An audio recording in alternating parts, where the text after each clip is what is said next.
Before we get started, please like and subscribe. Let me know where you're watching from, and you can support the channel by clicking thanks or joining. I did not expect to receive another New Year invitation. Not after what happened last year. The envelope arrived on a quiet December morning, slipped halfway under my apartment door like it had always belonged there. No stamp, no postmark, just my name written neatly across the front in dark blue ink. Daniel Harper. The letters were careful, almost polite, as if whoever wrote them had taken their time. I stood there longer than I should have, staring at it, feeling that familiar hesitation, the kind you get when something feels wrong before you can explain why. I live alone in a small apartment building on the edge of town. There is no doorman, no concierge, no holiday deliveries. Most mail arrives bent and rushed, pushed through the slot without care. This envelope was different. Thick, clean, deliberate. When I picked it up, it felt cold. Not just room temperature cold. It felt like it had been outside overnight.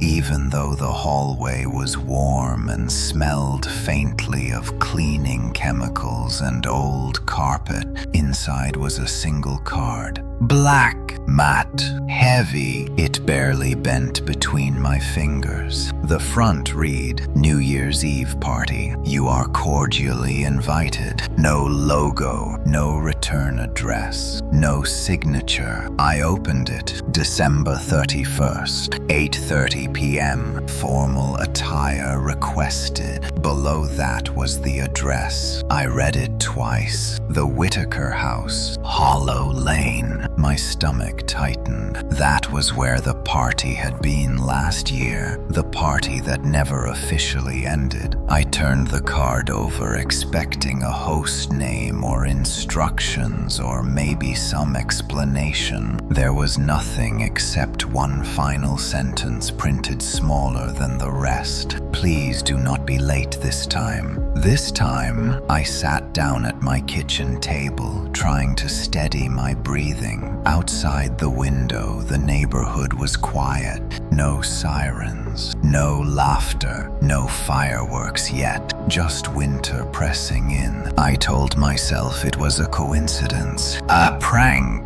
a misprint, but the date was wrong because I had already been there 1 year ago. Last year, the invitation arrived 3 days before New Year's Eve. Same envelope, same ink, same weight. I assumed it was a themed party hosted by the rumored new owners of the Whitaker House. People whispered that it had been restored, quietly reopened for private events. I went because I was lonely. I went because I wanted noise instead of silence. The house was bright that night, music spilling into the yard, laughter echoing through the halls, strangers dressed too well for our town holding glasses that never seemed to empty. But something felt off. The clocks inside the house did not agree. One read 11:40 am.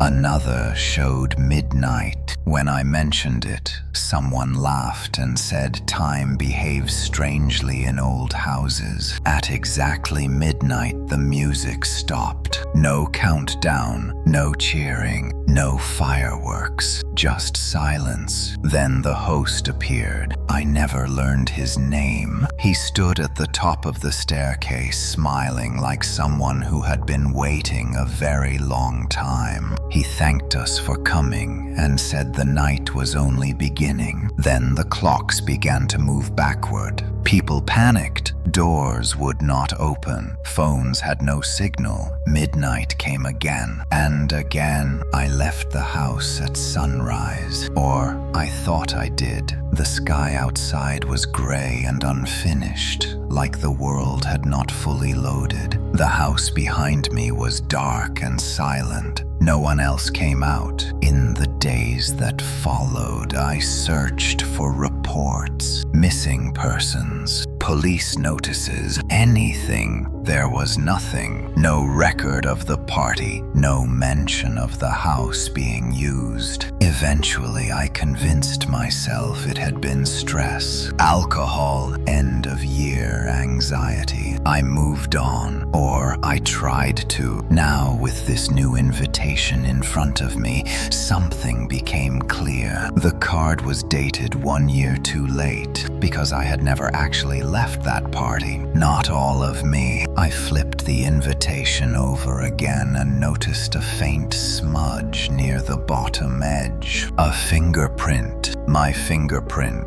I spent the rest of that day trying to convince myself the invitation meant nothing. I told myself that fingerprints can smudge in strange ways, that memory is unreliable, that stress has a talent for rewriting the past. I washed my hands twice before noon. Yet the image of that dark smudge stayed with me, like it had burned itself into my vision. I did not tell anyone about the card. That was the first mistake. By evening, the unease had followed me everywhere. At the grocery store, I caught myself checking the date on my phone over and over as if it might suddenly change. December 29th. Normal. Correct. Yet every digital clock I passed seemed a fraction of a second behind. Not enough for anyone else to notice. Enough for me to feel it. At checkout, the cashier wished me a happy new year. Her smile lingered too long. When I stepped outside, the cold hit me harder than it should have. The sky had that dull, metallic color it sometimes gets before a storm, but the forecast had promised clear weather. I stood there for a moment with my bell digging into my fingers, listening to the silence between distant cars. It felt stretched. Back in my apartment, I placed the invitation on the kitchen counter and stepped away from it, like it might move on its own. I turned on the television for background noise. Every channel was running end-of-year recaps, highlights, celebrations, countdown specials, people smiling at moments that had not happened yet. At 7:30, my phone buzzed. Unknown number. I stared at the screen until it stopped vibrating. A moment later, it buzzed again. Unknown number. I answered. Hello. There was music on the other end, muffled, familiar. I recognized the song before I realized why my chest felt tight. It was the same song that had been playing inside the Whitaker house just before midnight last year. I pulled the phone away from my ear and looked at it like it might explain itself. Hello, Daniel, a voice said calmly beneath the music. You sound farther away this time. My mouth went dry. Who is this? A pause. You know who this is. We met last year. You left early. I hung up. The music stopped instantly. I stood there breathing hard, staring at my phone as if it might ring again. It did not. Instead, a notification appeared. Calendar event added. I opened it. New Year's Eve party, 8:30 p.m. Whitaker House. I had not accepted anything. I had not clicked a link. My hands were shaking now. I deleted the event. It reappeared. I turned the phone off completely and set it face down on the table. For a while, nothing happened. Then the apartment grew quiet in a way that felt deliberate. The refrigerator hum faded. The television cut to black without a sound. Even the distant traffic noise outside seemed to disappear, as if someone had closed a door on the world. I checked the breaker panel. Everything was fine. When I turned back, the invitation was no longer on the counter. It was on the table, centered. I did not remember moving it. I picked it up again and noticed something new. The ink on the date looked slightly thicker than before, like it had been traced over. I held it closer to the light and my stomach turned. Beneath December 31st, another date was faintly visible, pressed into the card. December 31st. Last year, 2 dates occupying the same space. I dropped the card. That night I dreamed of the Whitaker house. In the dream, the party was already in progress when I arrived. People filled every room, laughing, talking, raising glasses to moments that felt recycled. Their faces shifted when I tried to focus on them, as if they could not decide which version of themselves to show me. I moved through the house, searching for exits that were not there. The clocks watched me. When I woke up, my alarm clock read 12:00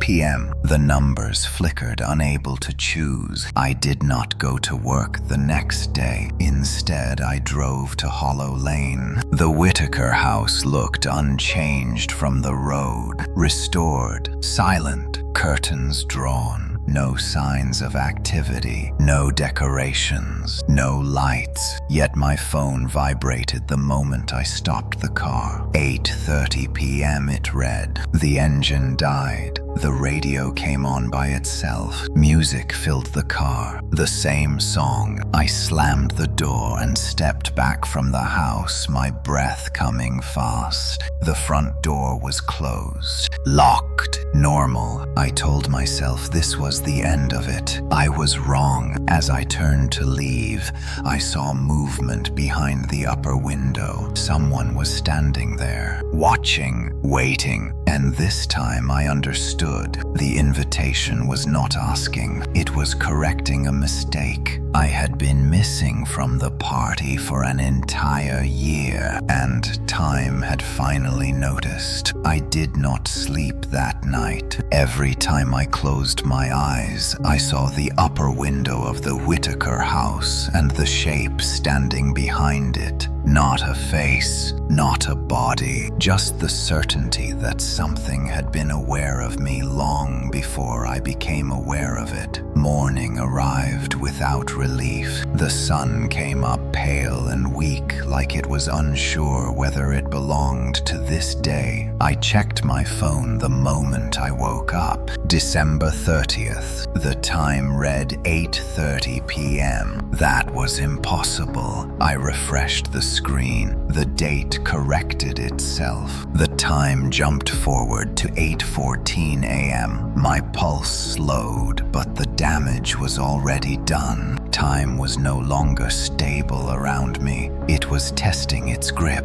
I called in sick again. By noon, I had convinced myself that returning to Hollow Lane was the only way to understand what was happening. Not to attend the party, just to observe, to prove to myself that the house was still just a house. I arrived in daylight. The street was empty. No parked cars, no footprints. The Whitaker house stood at the end of the lane like it always had, tall, narrow, and freshly restored, in a way that erased its age without making it feel new. I walked up to the front door. It opened before I touched it. Inside, the air was warmer than it should have been, carrying the faint scent of perfume and old wood. Music drifted through the halls, soft and distant, like a memory being replayed in the wrong room. Someone laughed upstairs. I stepped inside. The door closed behind me. The foyer lights flickered,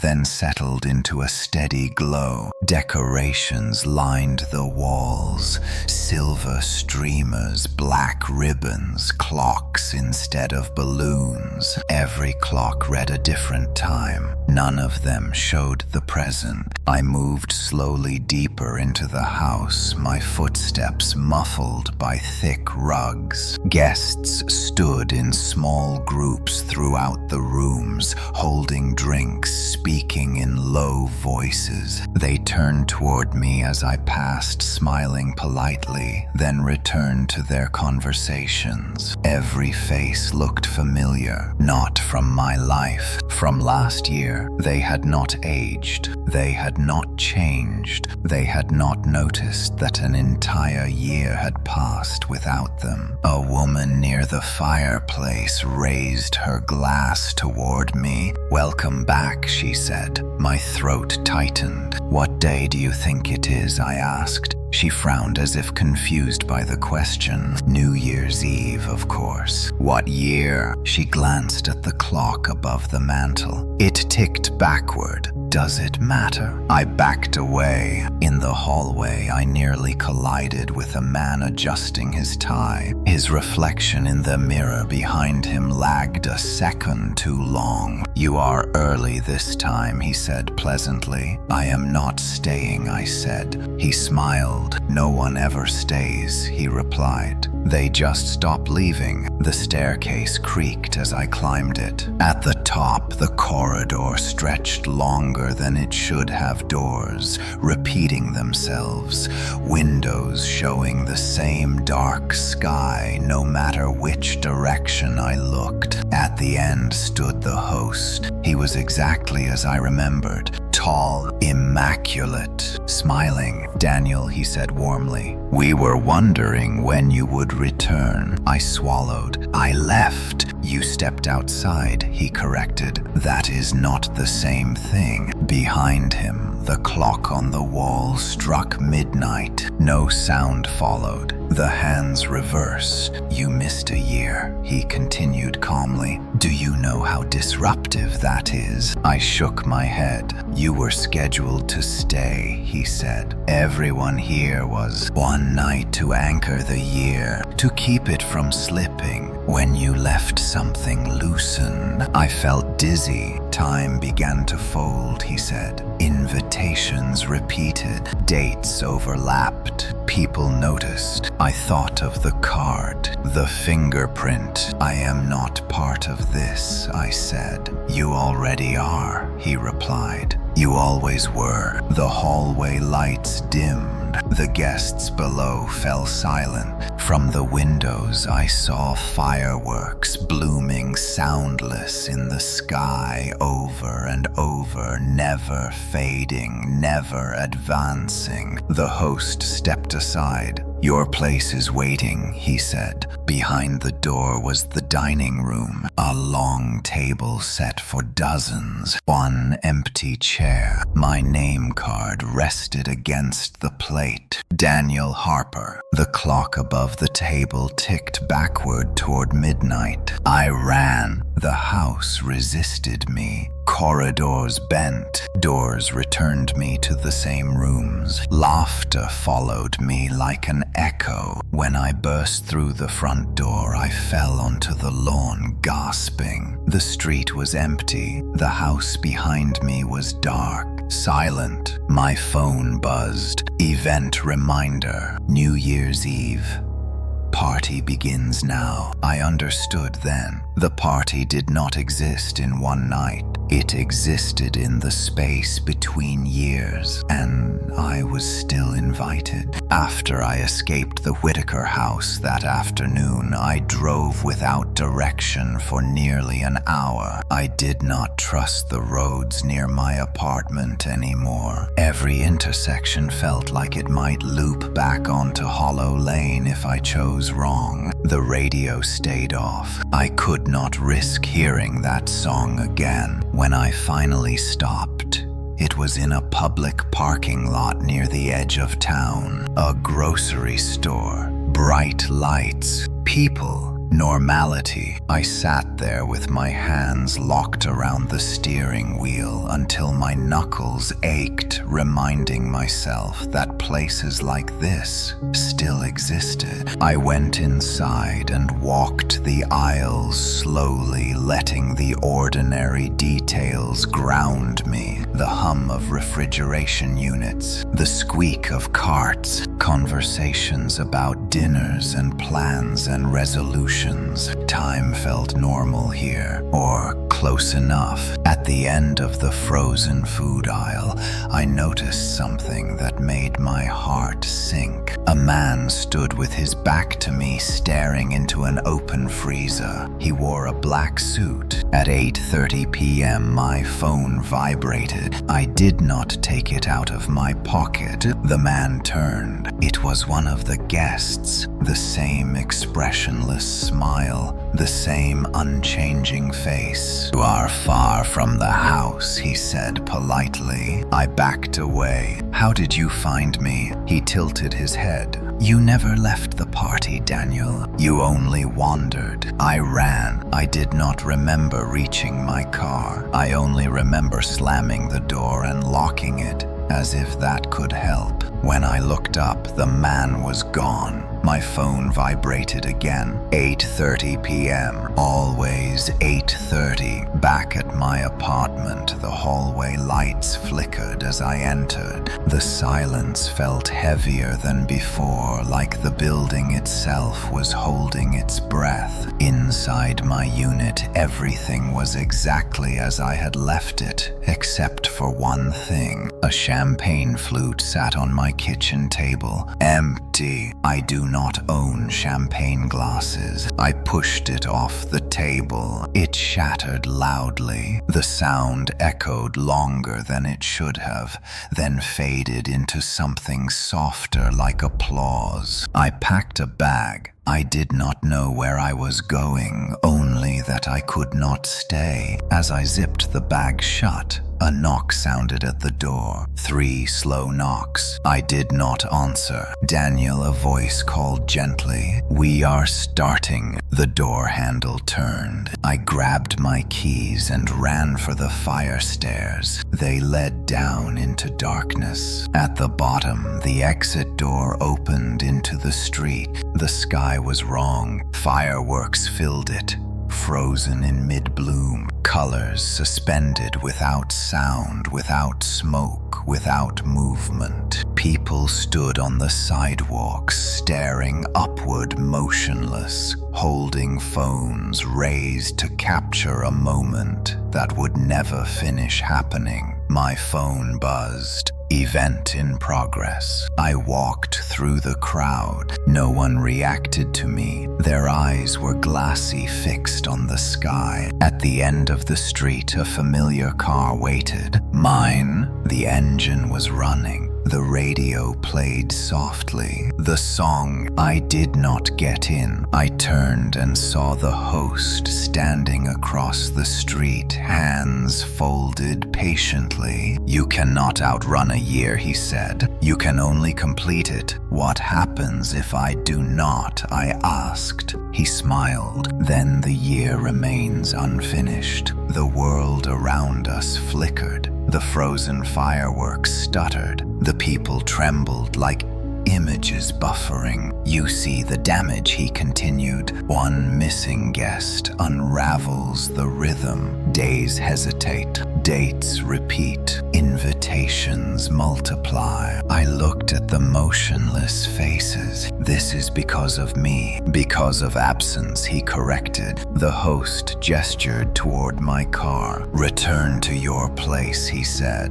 "Sit when midnight comes." I shook my head. "I will not anchor anything." For the first time, his smile faltered. "Then the house will choose for you." The street bent. Buildings leaned inward. The sky darkened. swallowing the fireworks one by one. I felt the pull, then a pressure behind my eyes like something reaching inward. When I opened them, I was back inside the Whitaker house. The dining room, the empty chair, the clock read 11:59. The guests surrounded the table, standing silently. The host stood behind my chair. "Sit, Daniel," he whispered. "Midnight is waiting." The clock ticked forward. The second the clock moved forward, the room inhaled. That was the only way I could describe it. The walls, the ceiling, the guests, even the air itself seemed to draw in sharply,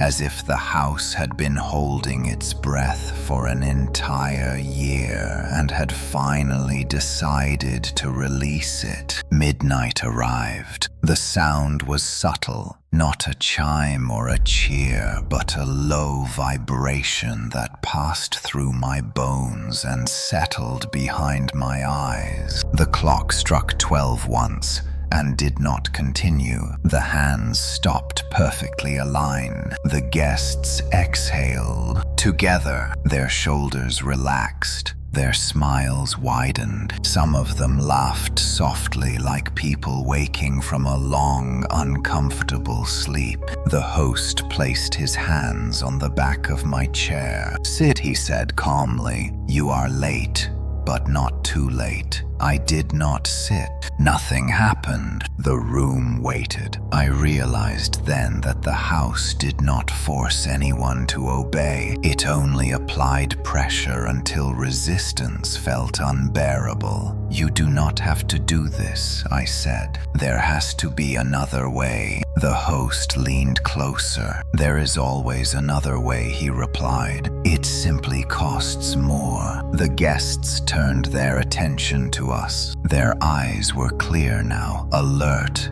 and terribly patient. These were not victims trapped in a haunted house. They were participants. "What happens after midnight?" I asked. The host gestured toward the frozen clock. "We continue," he said. "The year moves on. The world remembers how to progress. Days follow nights. Birthdays arrive when expected. People forget the moments that did not quite fit. And if I refuse," he smiled without warmth, "then midnight remains incomplete." The clock behind him twitched. The guests shifted uncomfortably. I felt the vibration return stronger this time, like a migraine blooming across the room. The house began to hum. I understood then why the invitation had returned, why the dates overlapped, why time kept snapping back to 8:30 p.m. The year was stuck waiting for me. Last year when I left, I had not broken free. I had created a gap,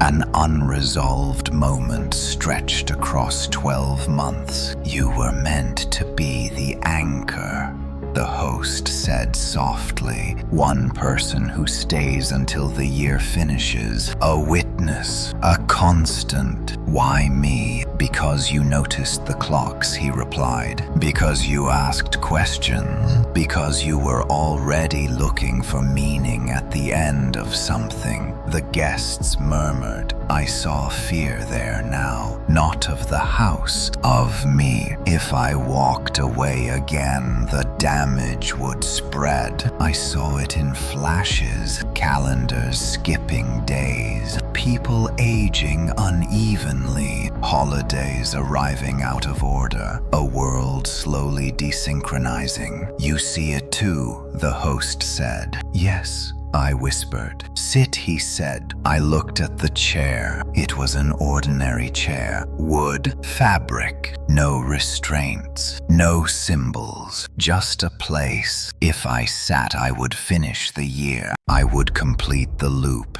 but I knew instinctively that I would not leave unchanged. I thought of my apartment, my routines, my small quiet life, and I understood something that terrified me more than the house. I had already been leaving that life behind. Slowly, without noticing, I sat. The moment I did, the vibration stopped. The house sighed. The clock began to move forward. The guests cheered softly, raising their glasses. Champagne appeared where there had been none before. Music swelled, filling the dining room warm and celebratory. The host straightened his jacket. "Thank you, Daniel," he said. Truly, I tried to stand. I could not because I was restrained, but because the room no longer recognized the idea of me standing up. The guests blurred, the music stretched, the clock hands spun. Time surged forward, not in seconds, but in sensations. I felt weeks pass like breaths, seasons like waves of temperature against my skin. Faces aged around me, hair grayed, smiles faded then returned. I remained anchored. When the motion stopped, I was alone. The dining room was empty. Dust coated the table. The chair beneath me creaked with age. The clock read January 1st. Morning light streamed through the windows. The house was silent. I stood easily now. I walked outside. The street was normal. Cars passed. People laughed. The sky was clear. My phone buzzed. A message from an unknown number. "Thank you for staying." Below it, another notification appeared. Calendar event completed. New Year's Eve party. I knew then this was not over. The invitation would return. 1 year too late. And someone else would have to decide whether to sit or leave a year unfinished. I believed for a short while that the story had ended with me. January moved forward normally. Days passed in the correct order. The strange pressure behind my eyes faded. Clocks agreed with each other again. The world felt stitched back together, as if a careful hand had repaired a tear no one else had noticed. I returned to work. My co-workers complained about traffic deadlines and resolutions they had already broken. No one mentioned missing time or overlapping dates. When I checked the news, everything looked ordinary. New Year celebrations, sports recaps, weather forecasts. Normality resumed, but I was not normal anymore. I began noticing small things first, subtle irregularities that others dismissed without thinking. A digital clock in the office lobby that paused for half a second before advancing. A calendar app that briefly showed January 2nd twice before correcting itself. A birthday reminder arriving 1 day early. The year was moving, but it was watching me move with it. At night, I dreamed of the dining room. Not the party, just the table, the empty chair. Sometimes I sat there again, feeling the weight of time pressing down. Other nights, the chair was occupied by someone else. A stranger whose face I could never quite see. I started keeping a journal. I wrote down dates, times, sensations, anything that felt slightly off. The entries grew longer. Patterns emerged. Every irregularity clustered around the same hour, 8:30 p.m., the same time printed on the invitation. On January 15th, my phone rang at exactly 8:30. Unknown number.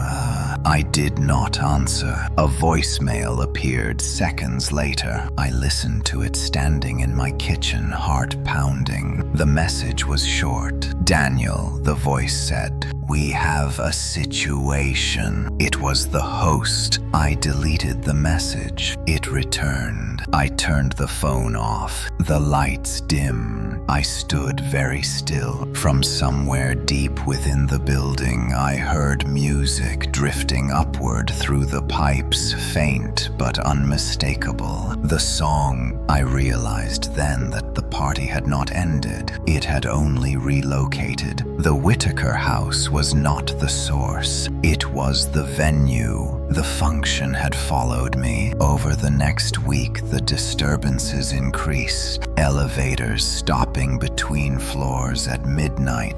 People freezing mid-sentence for just a breath too long. Streetlights flickering in perfect sequence like a countdown. At 8:30 p.m., the air always felt heavier, as if the world leaned inward listening. I tried to tell someone.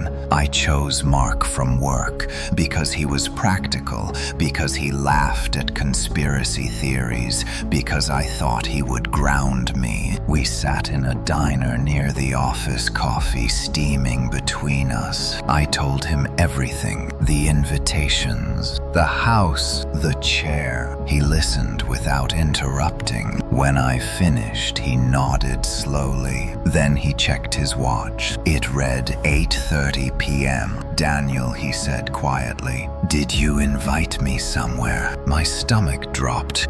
"What?" "I got a notification earlier," he said, pulling out his phone. "Some kind of New Year party." It sounded stupid, so I ignored it. He showed me the screen. Calendar event added. New Year's Eve party. My hands trembled. "Delete it," I said. He frowned. "I tried," he said. "It will not go away." The lights in the diner flickered. Music swelled softly from nowhere. Other patrons stopped moving. The waitress froze mid-step. Mark looked at me confused. "Daniel, what is happening?" I stood. "Run," I said. But the door would not open. The windows darkened, reflecting the interior back at us. A man appeared near the counter, adjusting his tie. One of the guests. "Welcome," he said pleasantly. "The venue has changed, but the rules remain." Mark backed away. "Daniel, who is that?" I understood then what my role had become. I was no longer just an anchor. I was a recruiter. The year had been stabilized, but it required maintenance. New chairs, new witnesses. The guest smiled at me. "You will help us choose," he said. I felt the familiar pressure return stronger than ever. The lights dimmed further. The clock behind the counter slid backward toward midnight, and I realized the worst truth of all. The invitation did not return randomly. It returned to the person closest to the last one who stayed. And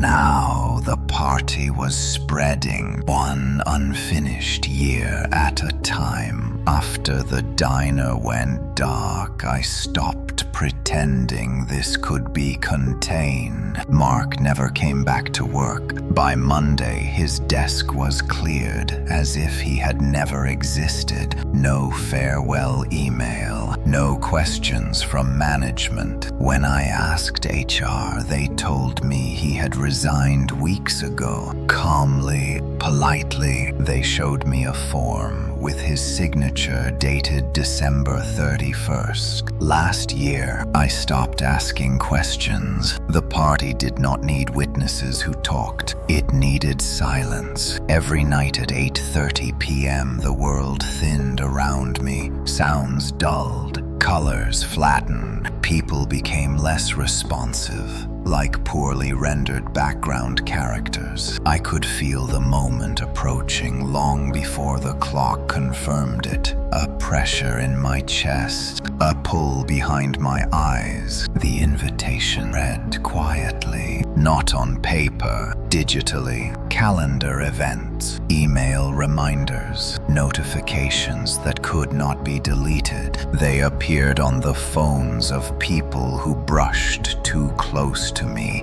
co-workers, baristas, neighbors in the elevator. I started avoiding eye contact. It did not help. One evening, I rode the elevator with an elderly woman from the 3rd floor. She smiled kindly and asked if I was going to a party soon. Her phone chimed. She looked down at it. "Oh my," she said. I did not know I had plans. The doors open. She never stepped out. The elevator descended empty. I stopped using elevators. At home, I covered the clocks, the oven display, the microwave, the digital alarm. I did not want to see 8:30 anymore. It still found me. The air changed at the exact moment, regardless of what I could see. I tried leaving town. I packed my car and drove west until the highway signs blurred together. At a rest stop just before sunset, I checked my phone. 8:30 p.m. The sky darkened instantly. Music drifted across the empty parking lot. The same song. Cars around me shut off their engines one by one. Doors open. People stepped out, confused, then calm. I stayed in my car. The host appeared beside me, as if he had always been there. "You are making this harder than it needs to be," he said. I gripped the steering wheel. "I will not choose anyone else." He nodded thoughtfully. "Then the year will choose for you." The rest stop lights flickered. A family stood near the vending machines, frozen mid-movement. A teenage boy blinked slowly and looked directly at me. "You should come," he said in a voice too old for his face. I drove. The world snapped back into motion behind me, like a rubber band released. I returned home shaking. That night I dreamed of rows of chairs stretching into darkness, each one filled, each person staring forward, waiting for me. When I woke, there was a new notification. Event update. Location changed. The venue was no longer the Whitaker house. It was my building, my floor, my apartment. At 8:25 p.m. there was a knock at my door. I did not answer. At 8:26 the music began. At 8:27 voices filled the hallway. Polite, cheerful, expectant. At 8:28 the floor vibrated. At 8:29 the pressure became unbearable. At 8:30 the door unlocked itself. Guests filed in, smiling, familiar strangers from the diner, the grocery store, the elevator. They took positions around my living room, standing exactly where my furniture had been. The furniture was gone. The host entered last, adjusting his cuffs. "You see," he said gently, "the party adapts." The clock on my wall appeared whole again, uncovered, glowing. 11:59. The guests looked to me. I understood. If I did nothing, someone else would be chosen at random. If I acted, I could decide who would sit. I felt something crack inside me. I pointed to the empty chair that had formed in the center of the room. The nearest guest stepped forward, relieved. The clock ticked forward. The moment the clock moved forward, the guests vanished, not walked out, not faded. They were simply gone. My apartment snapped back into place. Furniture reappeared exactly where it belonged. Lamps glowed softly. The music cut off mid-note, leaving a ringing silence behind. I was alone. I stood there shaking, staring at the empty empty chair in the center of the room until it dissolved like a mirage. Only then did I realize I was crying. I had chosen someone. I did not know their name. I did not hear a scream. I did not see what happened after the clock completed its movement, but I felt it, a subtle release, like a knot loosening somewhere deep in the structure of the world. The pressure lifted, the air felt lighter. For the first time since the Whitaker house, I could breathe without effort. That night I slept dreamlessly. When I woke, sunlight filled the room, warm and ordinary. My phone showed January 22nd. The time read 9:11 a.m. Correct. No notifications, no music. I went to work. People smiled. Conversations flowed normally. No one froze mid-sentence. No clocks hesitated. I told myself it was over. I told myself the party had been satisfied. The lie lasted 3 days. On the 4th night, my phone buzzed at 8:30 p.m. This time the number was saved. Daniel Harper. I answered before I could stop myself. Yes, you are adjusting well, the host said pleasantly. My hands clenched. What do you want? To thank you, he replied. The transition was smooth, minimal disruption. I swallowed. Who was it? A pause. Someone you did not know well, he said gently. That is always best. I felt sick. I am done, I said. The host chuckled softly. You misunderstand. You have been promoted. The pressure returned instantly, crushing and familiar. The anchor who stays, he continued, cannot remain forever. Years accumulate. Weight builds. Eventually, the structure fails. So you move the burden, I whispered. Yes, he said. We distribute responsibility. I understood then. There were many like me,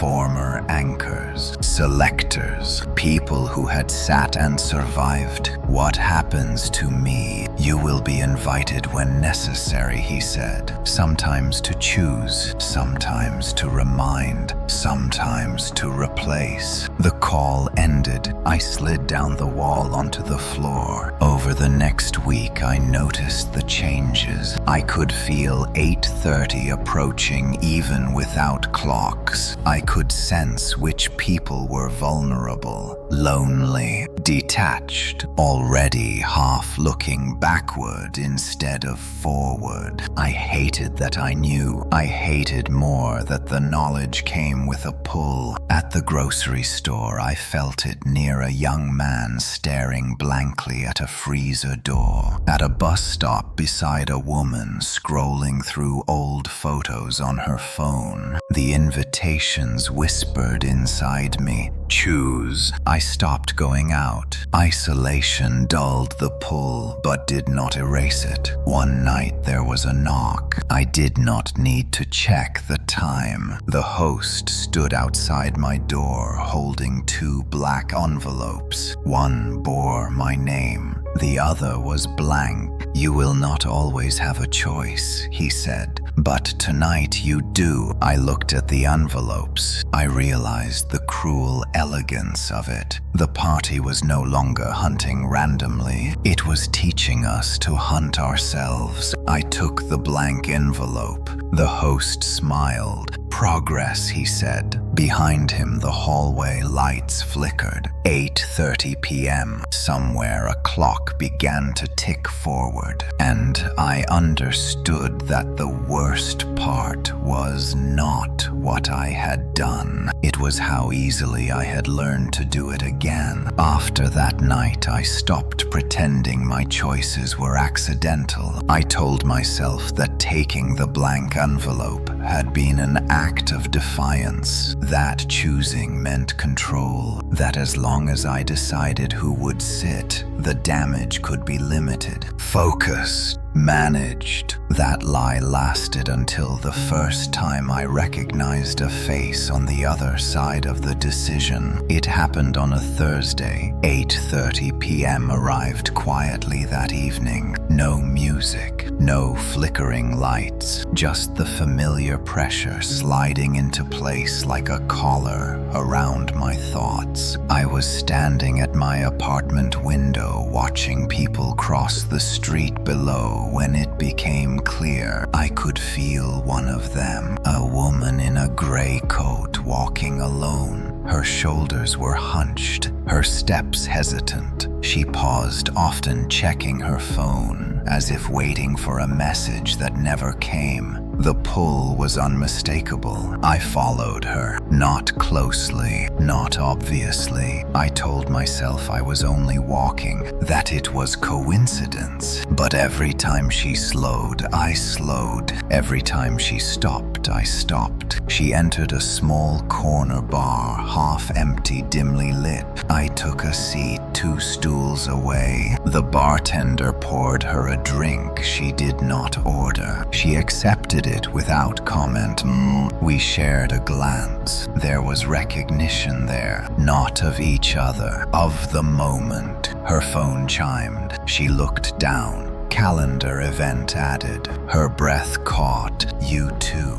I asked softly. She nodded. "I did not want to do this," she said without looking at me. Neither did I. The music began. Low, familiar. The bar stretched. The walls felt farther apart. Other patrons faded into silhouettes, their conversations dissolving into murmurs. A door appeared where the restroom had been. The host stepped through. He surveyed us approvingly. "2 candidates," he said. "Excellent." My stomach twisted. I stood. "No," I said. "Not her." The host tilted his head. "You prefer to defer." I shook my head. "I choose myself." The room fell silent. That had not happened before. The host studied me for a long moment. Then he smiled. "That is not how this works," he said. "But it is admirable." The pressure intensified. The woman cried out, clutching her head. "Stop it," I shouted. The host gestured,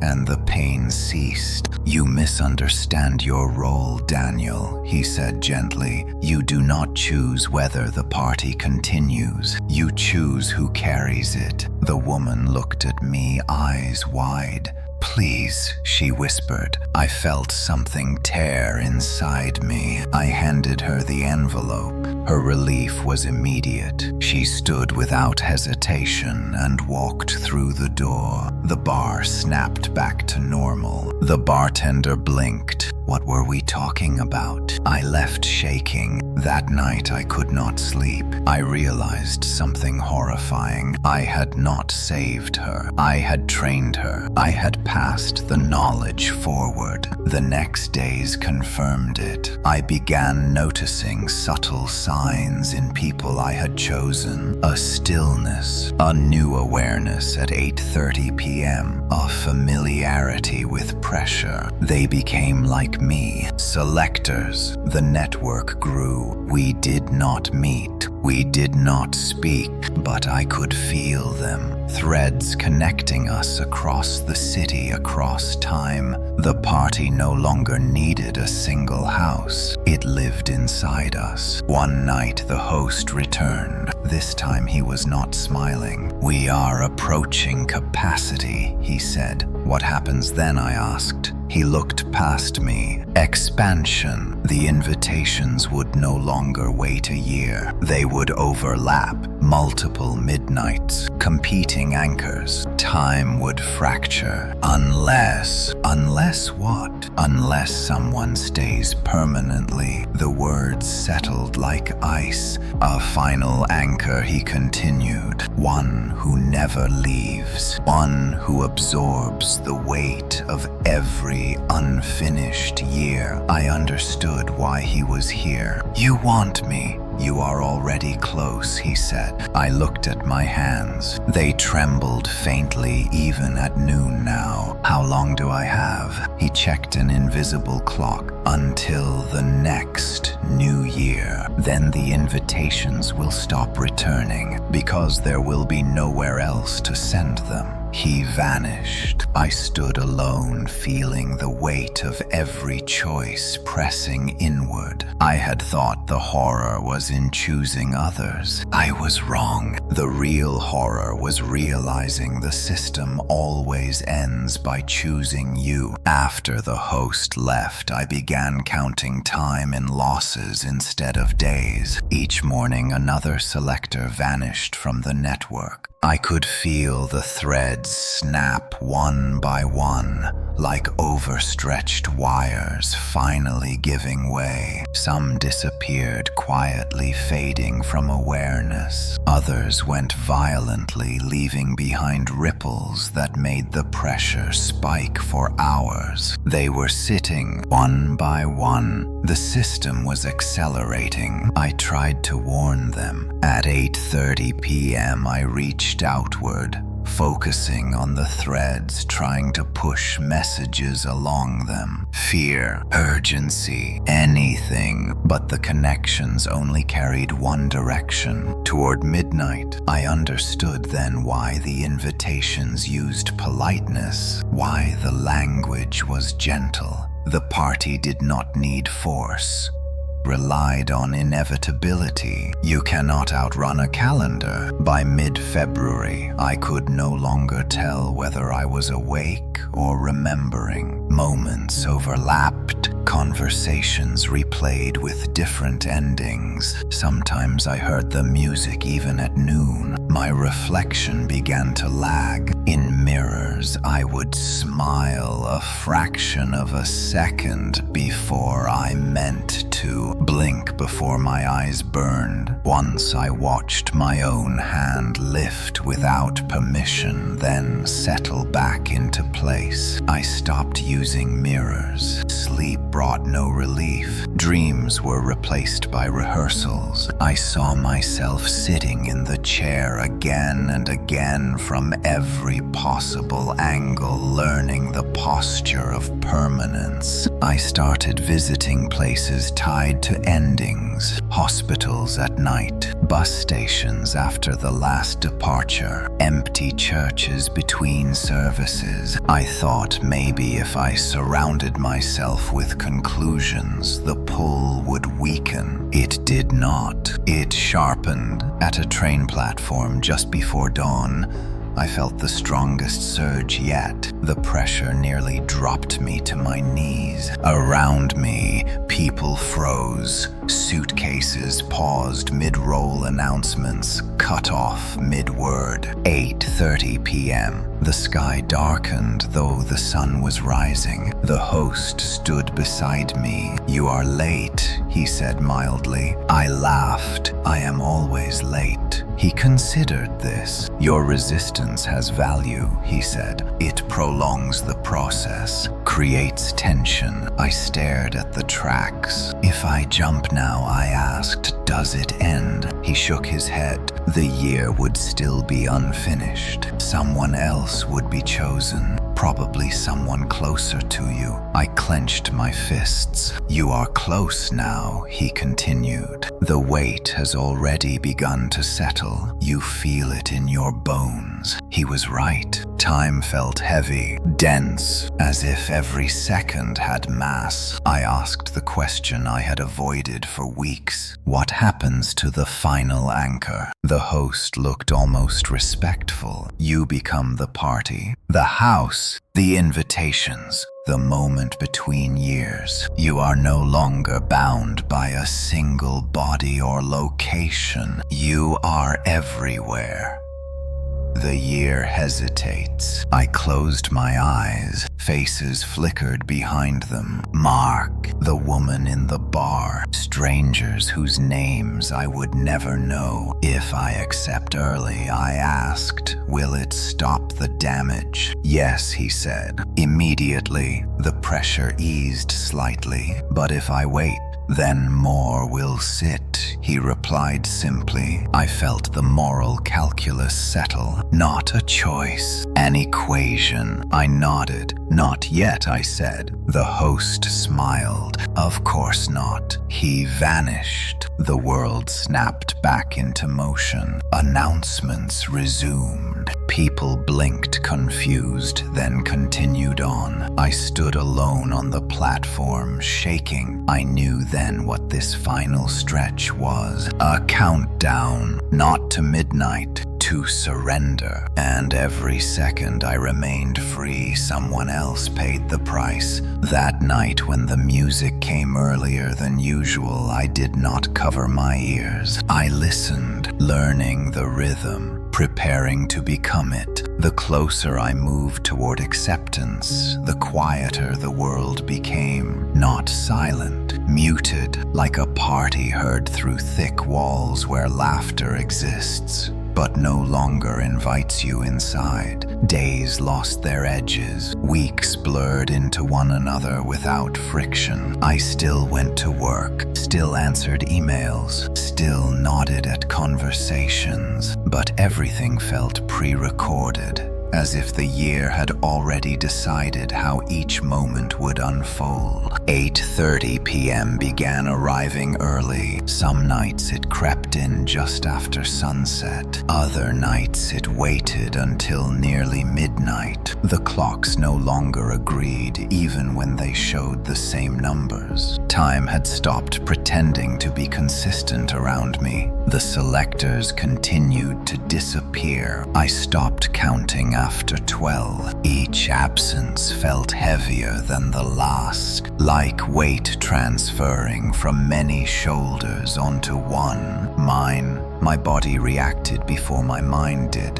My joints ached. My vision narrowed. Sounds compressed into a constant low hum. I could feel the year pressing downward, seeking a final resting place. I tried to hold on to small routines, morning coffee, evening walks, familiar television shows, but even those began to warp. Episodes repeated scenes. Streets led me back to the same block, no matter which direction I turned. The party was teaching me its geometry. One evening I noticed something new. People were looking at me, not staring, glancing, lingering for half a second too long, like they sensed something unfinished in my presence. At a pharmacy, a cashier hesitated before handing me my receipt. Busy night, she said. I checked my phone. 8:30 p.m. She blinked. Strange, she murmured. It feels later. The pull was no longer selective. It radiated. I began isolating myself, not to protect me, but to protect them. Still, it leaked.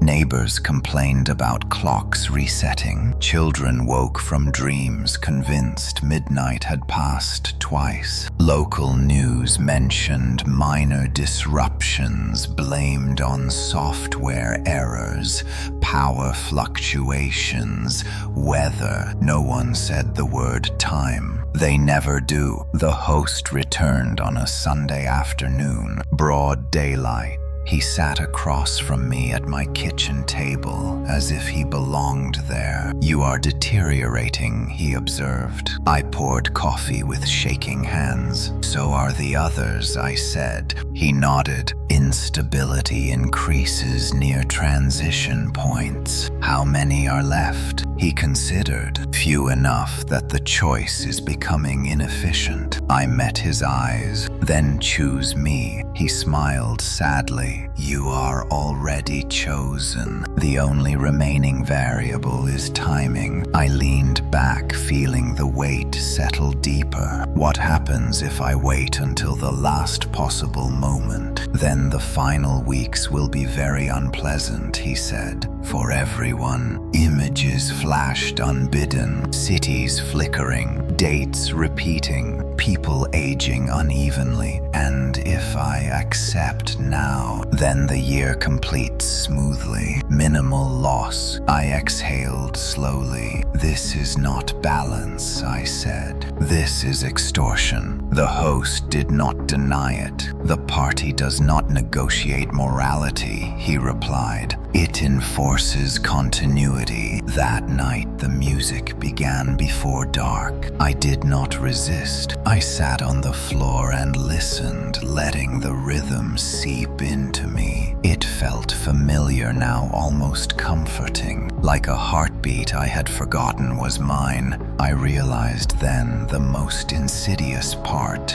The party did not break me, it replaced me. My thoughts aligned with its logic, my fears reframed as efficiencies, my compassion translated into cost reduction. I caught myself thinking of people as buffers, as weights, as solutions. I wept until there were no tears left. When I stood, the room felt steadier, as if something had decided. My phone buzzed. A single notification. Final event pending. No location, no time. Just one option. Accept. I did not press it. Not yet, but I knew I would. Because the year was no longer waiting politely. It was leaning on me, and soon it would fall. After the notification appeared, the world began preparing without asking me. I noticed it first in the small things. Traffic lights holding green longer than necessary. Elevators pausing on floors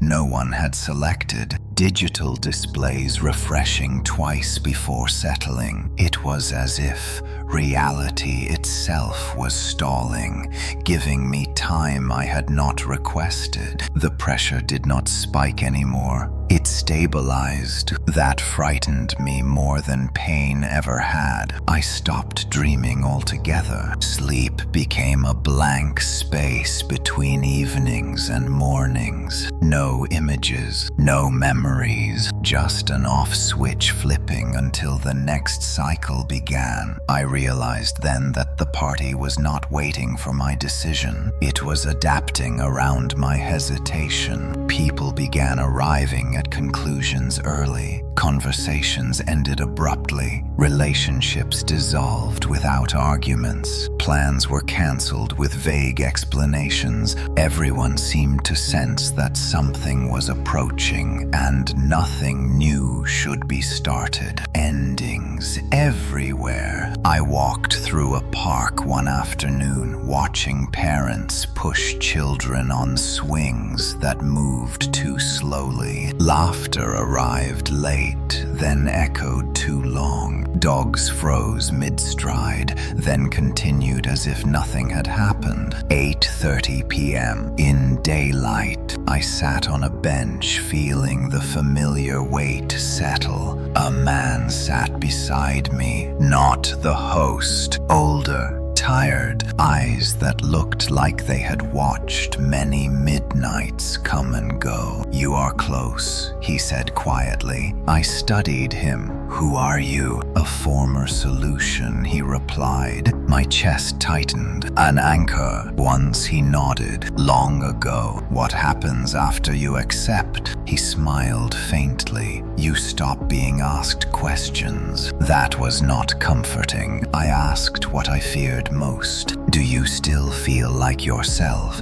He considered. Sometimes I remember wanting things, he said, but they feel theoretical now. He stood. Do not wait until the last moment, he added. The year gets impatient. He walked away, blending into the crowd. The host did not return. He no longer needed to. The invitations stopped spreading. There was no need. Everything was converging on me. I began hearing the music everywhere, in the hum of appliances, in the rhythm of footsteps, in my own breathing. I tried one final act of resistance. I opened my laptop and booked a flight leaving the country on December 31st. A different time zone, a different midnight. The confirmation email arrived instantly, then vanished. My calendar cleared itself. The concept of leaving had been removed. That night, my apartment door opened on its own. The dining room was waiting, not recreated, remembered. The table stretched farther than before. The chairs were many, some empty, some occupied by shadows that felt heavier than people. At the head sat the older man from the park.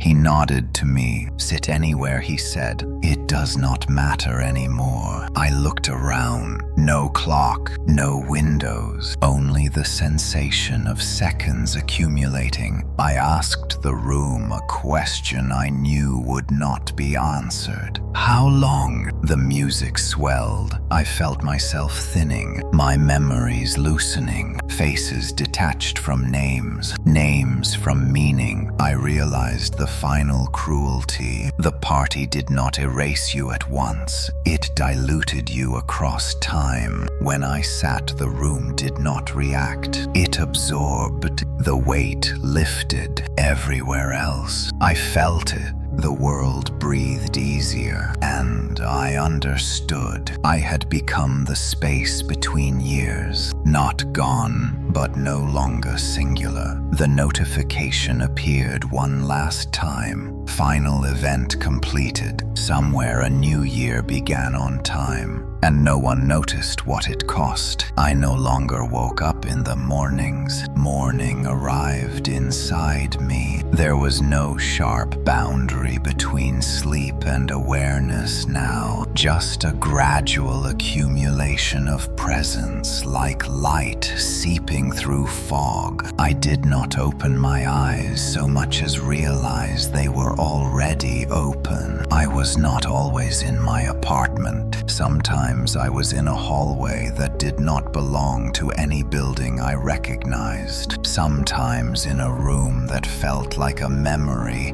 reconstructed by someone who had only heard it described. Other times I was nowhere specific at all, just a pause between seconds. The world was still there, but I was not fully in it. I felt time move through me instead of around me. Every second carried weight, then passed it forward, leaving me lighter and heavier at once. I understood now why the older anchor had spoken the way he did. You stop being asked questions. People spoke to me, but their words reached me late. Emotions lagged behind expressions. Laughter arrived without joy. Anger without heat. I had become an echo. At 8:30 p.m. the sensation intensified, but it no longer hurt. It aligned, like a gear slipping perfectly into place. I began sensing events before they happened. A glass breaking before it fell. A goodbye forming in someone's throat before they spoke. A date ending quietly before the bill arrived. Endings were loud now. The party was not a location anymore. It was a function, and I was part of its machinery. I felt other anchors like distant stars, fixed points holding years together elsewhere. Some were strong, some were failing. When one weakened, the pressure rippled outward,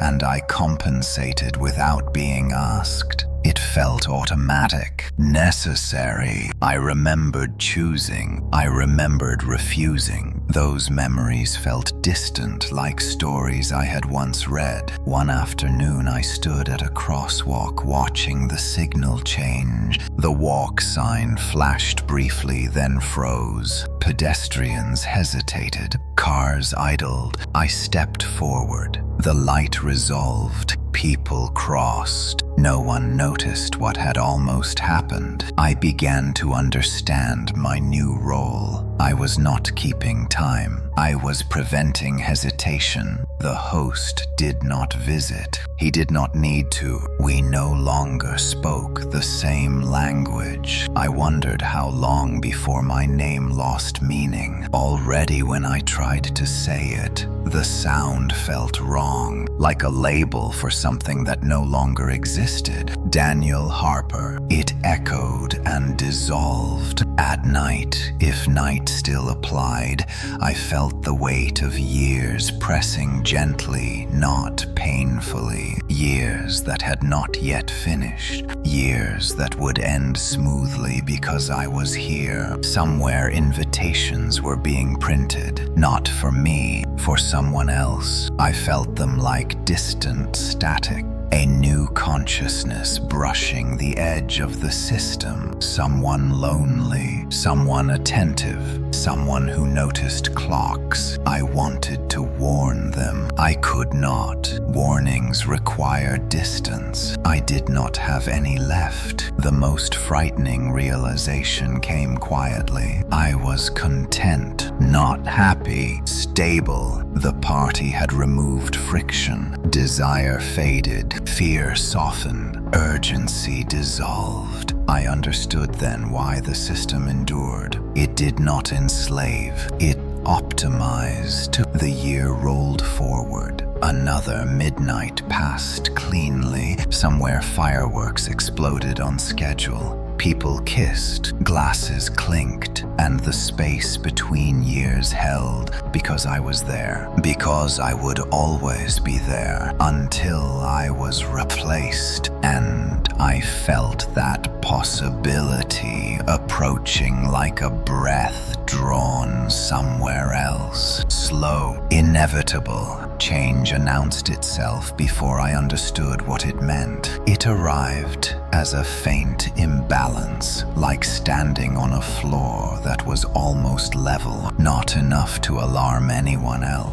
Enough for me to feel it immediately. Somewhere far from my awareness, a new hesitation had formed. Another watcher, another mind paying attention to the wrong details. I sensed them the way I once sensed the invitation. A soft pressure, a curiosity that lingered too long on clocks and calendars. Someone who counted seconds instead of letting them pass. The system responded instantly. Threads shifted, weight redistributed. I absorbed the adjustment without effort. This was my purpose now. I no longer measured days. I felt them flow. When a morning stumbled, I smoothed it. When an evening tried to repeat, I pushed it forward. Millions of tiny corrections no one would ever notice, except the ones who were about to. I followed the disturbance, not physically. Conceptually, I found myself observing a young man sitting alone in a small apartment, staring at his phone. The light from the screen painted his face pale and tired. He refreshed the time repeatedly, waiting for it to change. 8:30 p.m. He frowned. I remembered that expression. He had just received something, an invitation not yet opened. I felt a pull I had not felt in a long time. concern. I tried to turn away. I could not. The closer he moved toward awareness, the heavier the year became around me. The system required balance. If a new candidate rose, a current anchor had to weaken. That was the rule I had not been told. I felt myself thinning further, stretched across more moments than before. My memories dulled faster. Names slipped away entirely. Daniel no longer meant anything. I was function. As the young man stood and paced, I felt the first real strain since my acceptance. The pressure did not hurt, but it demanded. Choose. I did not want to. I watched him walk to his door and find the envelope waiting. I felt the exact moment his breath caught. I wanted to scream. I could not form sound. I realized then the final cruelty. The anchors do not recruit. They are replaced. The system cycles consciousness the way it cycles years. Gently, efficiently, I sensed the host for the first time in what felt like ages, not as a presence, but as a boundary condition, a rule set. He did not speak. He did not need to. The young man opened the envelope. Time tightened. Across the city, clocks hesitated for less than a heartbeat. I compensated. The effort cost me something I could not name. Fragments of identity peeled away. Faces, places, regrets. What remained was awareness and duty. I felt the young man step onto the path I once walked. Confusion, fear, curiosity, resistance. I remembered resisting. It felt like a myth. As he read the date twice, I felt the year shift its weight toward him. I understood then that I was already fading, not dying, diffusing. Soon I would be everywhere, too thin to notice, and he would become localized, singular, human. The system did not destroy its anchors. It dissolved them into background stability. I watched the young man sit at his table, invitation trembling in his hands. I waited for the moment he would look at the clock and realize something was wrong. When he did, I felt relief, because it meant the transition had begun. Somewhere fireworks were already loading, somewhere a midnight prepared to be held, and I was almost finished. I am becoming difficult to locate, not because I am hiding, but because there is less of me to find. What remains stretches thin across moments, smoothing rough edges, preventing pauses from deepening into breaks. I exist where hesitation used to live. The transition accelerates. As the new watcher learns to question clocks, the system leans harder on him and eases its hold on me. Weight transfers gradually, never all at once. The year prefers gentleness. I remember being gentle once. The young man whose attention first rippled through me now feels closer, sharper, more defined. His fear carries mass. His confusion bends seconds. Where I am diffuse, he is dense. Human, I hover near him, not as a guardian, but as a shadow cast backward. He cannot see me, he only feels the pull. He checks the date again. 8:30 p.m. His phone vibrates. Unknown number. I remember refusing to answer. He answers. I feel the path lock into place. Across the city, clocks hesitate fractionally. I compensate less than before. The system no longer needs my full correction. Relief follows the strain. With it comes loss. Entire chapters of my past dissolve. Friends become impressions. Places flatten into geometry. Emotions translate into functions. Fear becomes resistance. Love becomes attachment. Guilt becomes imbalance. I watch him revisit the same thoughts I once circled, leaving town, ignoring the invitation, telling himself it is coincidence. The system allows denial. Briefly, at 8:30 p.m., the air thickens around him. He feels it in his chest and does not yet have words for it. I remember searching for words. There are none that help. I sense the host nearby not observing me, but calibrating the handoff. He exists now as process, not presence. A rule executed. The invitation in the young man's hand grows heavier. Ink darkens. The date asserts itself. December 31st. He reads it twice. I feel the moment he understands that time has noticed him. That realization carries weight, enough to tip a year. I want to intervene. I cannot.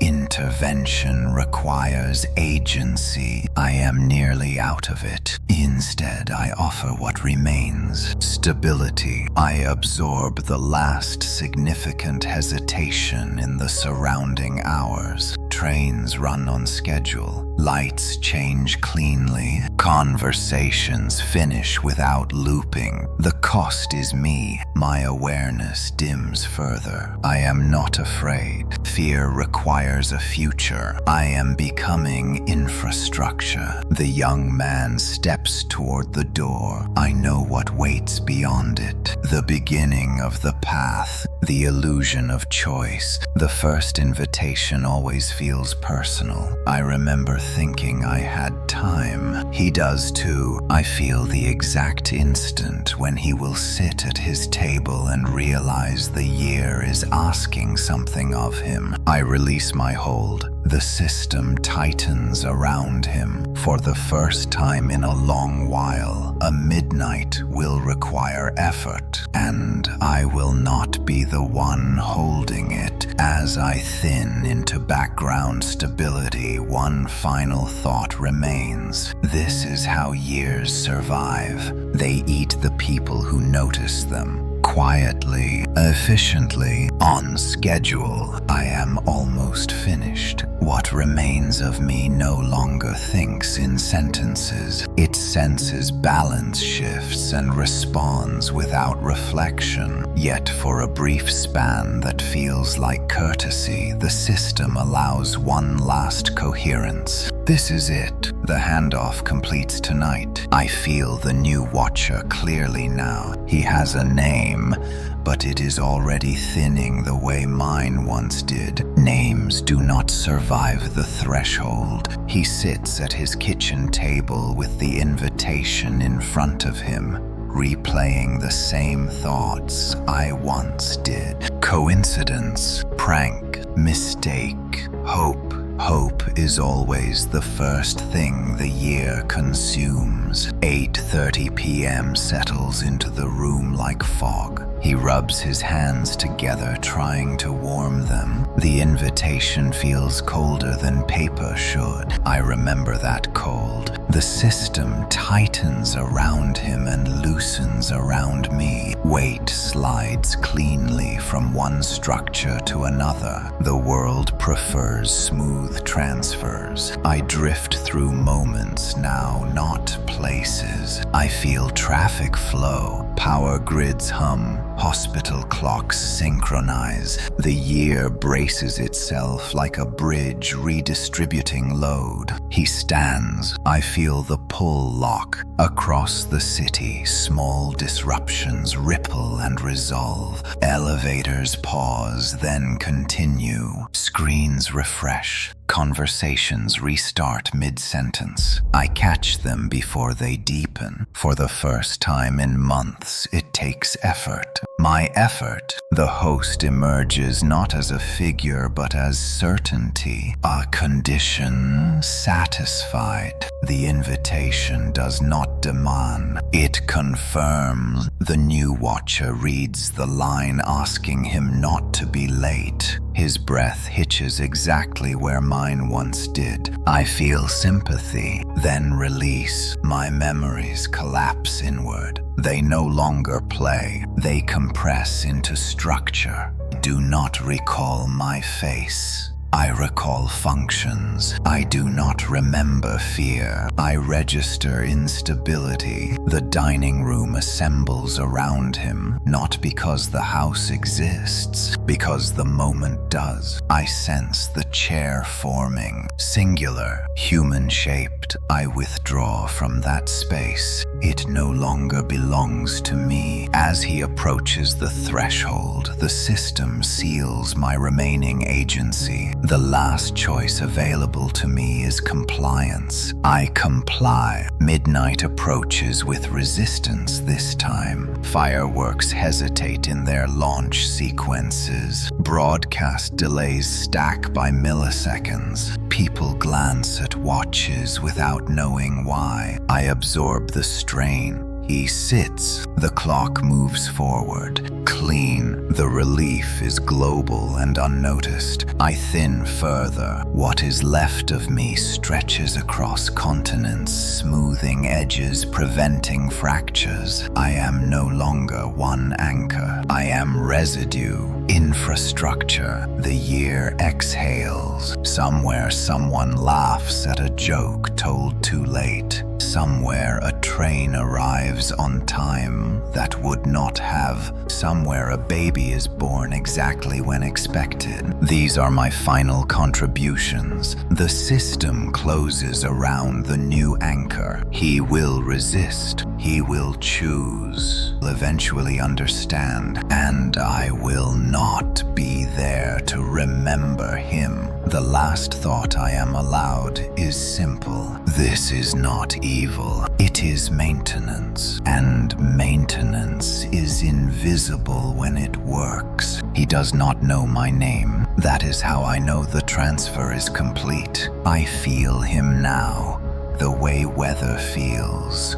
Pressure systems moving without intent, yet reshaping everything beneath them. His fear has sharpened into attention. His attention has hardened into responsibility. The system recognizes him. I am no longer central. I am peripheral. I exist as correction, as margin, as the thin layer between seconds that prevents them from tearing. The new anchor sits in the chair, and the world resumes its rhythm around him. He thinks the worst part is over. That belief is necessary. Without it, the year would buckle under the weight of awareness. He breathes. The clock agrees. Midnight completes. Clean. People celebrate. They always do. Fireworks erupt exactly when expected. Glasses clink.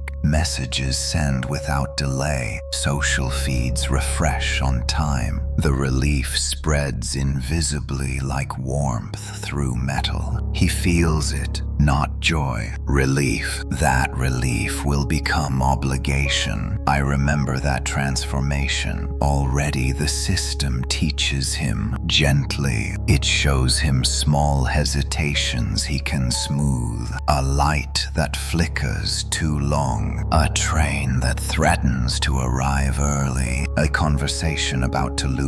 He corrects them without knowing how. Instinctively, that is how it begins. I drift through the background observing the first signs of erosion. His memories will soften. His sense of self will blur at the edges. He will stop thinking of days as personal experiences and start feeling them as weights. He will not notice when names begin to lose texture. He will notice when sleep stops bringing dreams. The host remains absent. The system no longer requires a face. Rules do not need witnesses. Across the city, a woman receives a notification she cannot delete. Across the ocean, a man glances at a clock twice without knowing why. Across a quiet suburb, a black envelope slides under a door. The cycle continues. I feel the strain of future years lining up like freight cars, each one heavy, each one requiring a place to rest. For now they rest on him. I absorb what I can, less than before, but enough. I am fading further into infrastructure, into the unnoticed operations that keep continuity intact. Power grids, transit schedules, hospital heart monitors, digital timestamps. These are my senses now. I do not miss my body. I do not remember my voice. Remember function. Sometimes a fragment surfaces. A kitchen table, cold paper, 8:30 p.m. The echo of a choice. The fragment dissolves. I sense him turning his head as if listening. He will feel watched occasionally. He will think it is anxiety. It is alignment. The year tightens around him and loosens around everything else. This is how stability is achieved, not through perfection, through sacrifice that never announces itself. The most terrifying truth settles fully now. There will always be someone who notices time, and there will always be something ready to notice them back. Quietly, politely, on schedule, the new anchor begins to notice patterns, not immediately. The system allows a grace period where relief feels like resolution. He tells himself the worst night has passed, that the invitation was a strange episode, that life has resumed. It has, just not for him. I feel the first tremors of awareness ripple outward from his position. He notices that his phone battery drains at the same rate every evening, that conversations end more quickly after 8:30 p.m., that clocks in different rooms agree a fraction too perfectly. Precision replaces coincidence. This is how the year trains its caretakers. He returns to work. He smiles. He answers questions, but his attention splits. Part of him listens to people. Another part listens to the world. That second part grows. He catches a street light before it flickers. The flicker never happens. He feels satisfaction without understanding why. The system rewards correct adjustments with calm. Calm is addictive. I remember that. I drift close enough to observe without interfering. I cannot guide him. I can only witness the erosion I once experienced. At night he stops dreaming. Sleep becomes function. He wakes refreshed but empty. He searches online for explanations. Time distortion, stress responses, neurological anomalies. Nothing fits because nothing is wrong. Nothing is broken. The year is being held. 8:30 p.m. becomes familiar rather than frightening. He begins anticipating it like a tide. When it arrives, the air aligns, sounds compress, his breathing synchronizes with unseen mechanisms. He does not fight it. Resistance has already been replaced by responsibility. The first invitation appears near him 3 weeks later, not addressed to him, addressed near him. A co-worker receives a calendar event during a meeting. She laughs it off, but glances at the time twice afterward. The pull brushes her lightly. He feels it, a warning tone without words. He intervenes instinctively. He shifts the meeting 5 minutes earlier. The calendar event dissolves. The co-worker relaxes without knowing why. The system approves. Relief spreads. He has prevented a branch from forming. That night he sleeps deeply. I feel the weight settle more firmly on his structure. This is how it accelerates. The party no longer needs invitations everywhere. It needs proximity. Awareness draws awareness. He begins choosing routes that minimize disruption, avoids crowded spaces near transition points, prefers locations with predictable rhythms, hospitals, transit hubs, data centers. He does not question why. The system prefers environments where time already matters. The host remains absent. He will not appear again. Faces are for beginnings. Processes govern continuations. I feel myself thinning further. I am now barely correction, a buffer between larger adjustments. When the year strains, I absorb less. He absorbs more. The transfer is nearly complete. One night he pauses mid-step in his apartment and he senses me, not as a person, as a draft, a coldness near memory. He turns but sees nothing. That is mercy. If he saw me, he would understand what weight.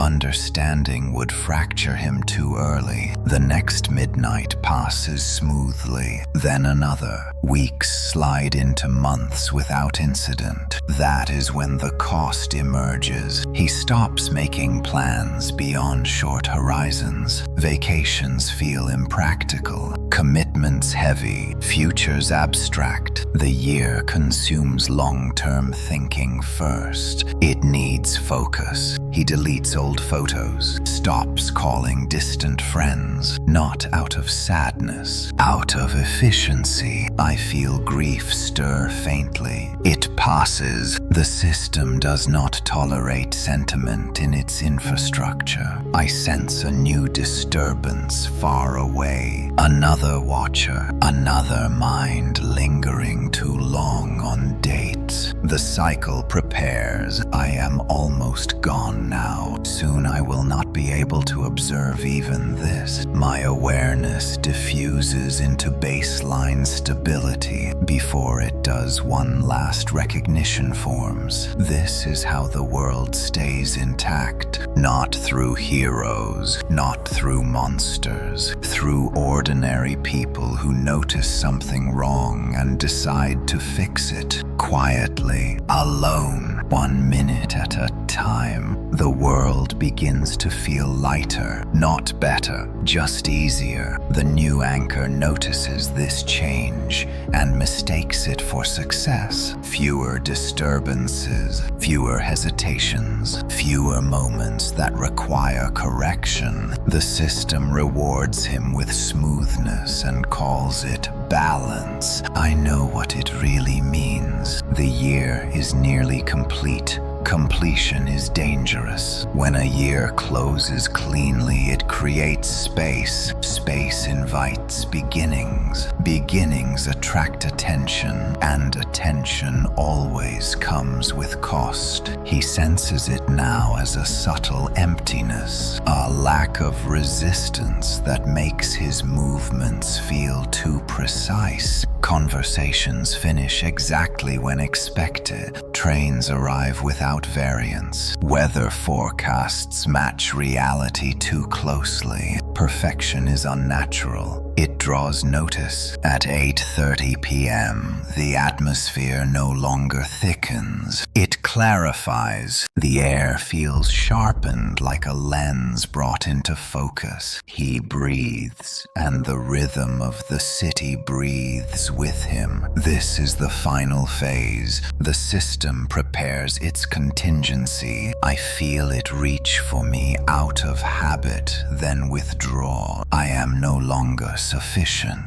My awareness has spread too thin to absorb meaningful load. I am almost memory. He begins hearing the music again, not loudly, not clearly, as structure, as tempo, in the cadence of footsteps, in the interval between traffic lights, in the pause before a sentence ends. The party is no longer an event. It is protocol. He receives no new invitations. That part of the cycle is finished. Instead, he begins noticing people who notice time. A man in a coffee shop who checks the wall clock 3 times in a minute. A woman on a bus who mouths the date under her breath. A child who asks why midnight happens at the same time everywhere. They glow faintly to him. Candidates. He does not want to look at them. He does anyway. The system is efficient. It does not wait for willingness. He begins positioning himself near them under harmless pretenses, casual conversations, coincidences, shared spaces. Awareness spreads best through proximity. I remember doing the same. It felt like preventing harm. It was preparing replacement. One evening, he stands at his window watching the city settle. Lights align, streets empty. The night arrives like a completed equation. He feels pride. That is the final hook. Pride convinces anchors to cooperate without resistance. Across the city, the first envelope of the next cycle is printed. Ink dries. Paper cools. He does not see it. Yet, the system waits for a moment of maximum stability. A flawless midnight. Only then will it introduce imperfection. I feel the weight of that coming imbalance and realize something I could not before. The system does not fear chaos. It fears stagnation. Without disruption, there is no need for anchors. Without anchors, time becomes indifferent. That is unacceptable. As the year approaches its final days,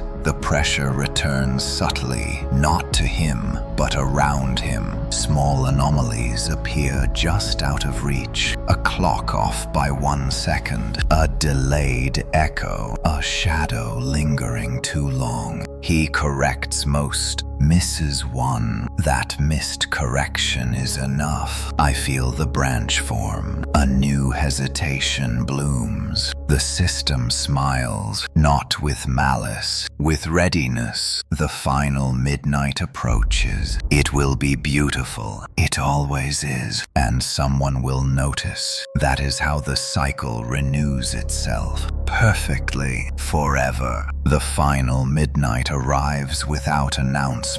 No alarms, no countdowns, no sense of urgency. The world does not hold its breath this time, because it has learned to trust the process. Streets glow softly. Living rooms fill with familiar noise. People gather, believing they know what comes next. They always do. The new anchor stands alone near a window, watching the city prepare itself for certainty. He feels the balance he has maintained all year settle into something smooth and unquestioned. The pride remains, but it has softened into routine. That is when the invitation appears, not in his hands, not yet. It arrives somewhere else. A small apartment across town, a quiet hallway, a door that has not opened all evening. The envelope slides forward and stops precisely where it needs to be. Inside the apartment, a woman sits alone, scrolling through old messages, waiting for nothing. She notices the envelope because it does not belong, because it is deliberate, because time wants to be seen. She picks it up. It feels cold. I feel her attention bloom like a fracture. The system responds instantly. Across the city, clocks hesitate together for the first time in months. The new anchor stiffens, sensing the shift he has been trained to feel. His calm sharpens into focus. He understands. The cycle has advanced. The party is not ending. It is renewing. As fireworks begin to rise, the woman opens the envelope. She reads the date once, then again. Her pulse quickens. The room feels smaller. The air grows dense. 8:30 p.m. The same moment that once caught him. He steps away from the window. He does not panic. He prepares. This is what he was shaped for. He moves toward the disturbance, feeling the pull guide him through streets that open smoothly ahead of him. Traffic lights clear. Elevators arrive instantly. Doors unlock as if expecting him. The system clears a path. I watch from everywhere and nowhere. I am no longer separate enough to intervene. The woman looks at the clock. She understands that the year has noticed her. She does not yet know why. She will. As midnight approaches, the city fills with sound. Cheers, music, explosions of light. The celebration masks the transfer. The anchor reaches the building. He pauses outside her door. For the first time, doubt flickers. It always does. Then the clock moves forward. Midnight completes. The relief spreads. He knocks. The woman opens the door. Their eyes meet. Neither smiles. They both understand something has changed. Behind them, unseen, the year slides cleanly into place. Another cycle secured, another awareness selected. I feel the last remnant of myself dissolve into background stability. There is no pain, no release, only continuity. Somewhere far away, another year prepares its invitation. Because time does not fear endings, it fears being ignored, and it will always find someone who notices. Right on schedule. The story ends here. Thank you for watching and listening to the whole story. Please subscribe to the channel and turn on the bell to listen to the next stories.